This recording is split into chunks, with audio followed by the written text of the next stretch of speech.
This is Land of Havilah, Isaiah 35. It's 10 verses. This is another prophecy that begins mysteriously, but by the time we're halfway through, we're starting to get the idea, and by the end it gets pretty obvious. Whereas the last chapter described the miserable land God's enemies will inhabit, this chapter describes the wonderful land His own will inhabit. Verse 1. The wilderness and the dry land will be glad. The desert will rejoice and blossom like a rose. It will blossom abundantly and rejoice even with joy and singing. Lebanon's glory will be given to it, the excellence of Carmel and Sharon. They will see Yahweh's glory, the excellence of our God. Strengthen the weak hands and make firm the feeble knees. Tell those who have a fearful heart, be strong, don't be afraid. Behold, your God will come with vengeance, God's retribution. He'll come and save you. Then the eyes of the blind will be opened, and the ears of the deaf will be unstopped. Then the lame man will leap like a deer, and the tongue of the mute will sing. For waters will break out in the wilderness and streams in the desert. Comment in verses 5 and 6, everyone is healed. Those who used to be blind can see. Those who were deaf can hear. Those who were lame can now leap like a deer. The mute will not only be able to talk, they'll sing. Jesus did some dramatic healings in the Gospels and has been doing some dramatic healing on a spotty basis ever since, but in the coming day, healing will be categorical and universal. Everyone will be healed of everything. In verses 1 and 2, the landscape will be nothing like Edom in the last chapter, which morphed into burning sulfur and pitch. This landscape will morph in the opposite direction. What used to be desert wilderness will bloom and blossom abundantly. The land will rejoice with joy and singing, and the people as well.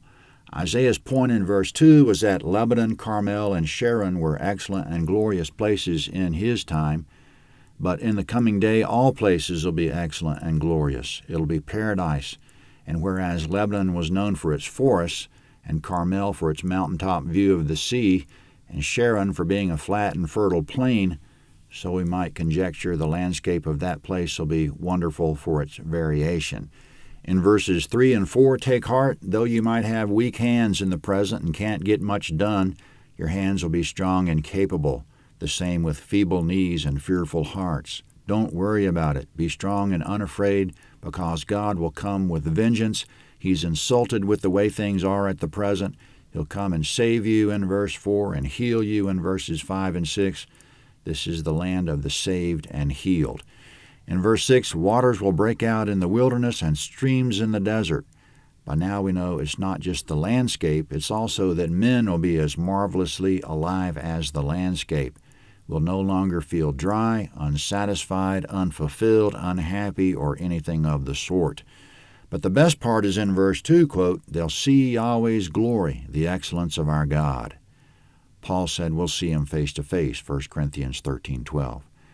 Going on in the same vein in the last 4 verses of the chapter, verse 7, the burning sand will become a pool, and the thirsty ground springs of water. Grass with reeds and rushes will be in the habitation of jackals where they lay. A highway will be there, a road, and it will be called the Holy Way. The unclean shall not pass over it, but it'll be for those who walk in the way. Wicked fools will not go there. No lion will be there, nor will any ravenous animal go up on it. They'll not be found there, but the redeemed will walk there.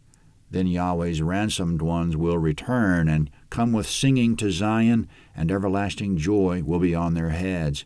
They'll obtain gladness and joy, and sorrow and sighing will flee away. Comment in verse 7, in the present age, the ignoble jackal haunts dry wilderness areas, but in the coming age, the land will be plush with pools of water fed by springs. Beautiful reeds and rushes will grow at water's edge. In verse 8, a highway will be there called the Holy Way. There'll be no wicked fools on it. It'll be for those who walk in holiness in the holy way.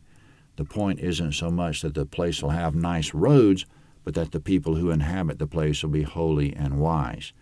In verse 9, no lion or ravenous animal will be there, meaning nothing and no one, destructive, evil, or violent. Rather, only the redeemed will walk there. Then in the last verse that completely gives it away, quote, Yahweh's ransomed ones will return and come with singing to Zion, and everlasting joy will be on their heads. They'll obtain gladness and joy, and sorrow and sighing will flee away. We're ransomed ones. Let's not forget the price of the ransom, which was the crucifixion. Isaiah 36 is next.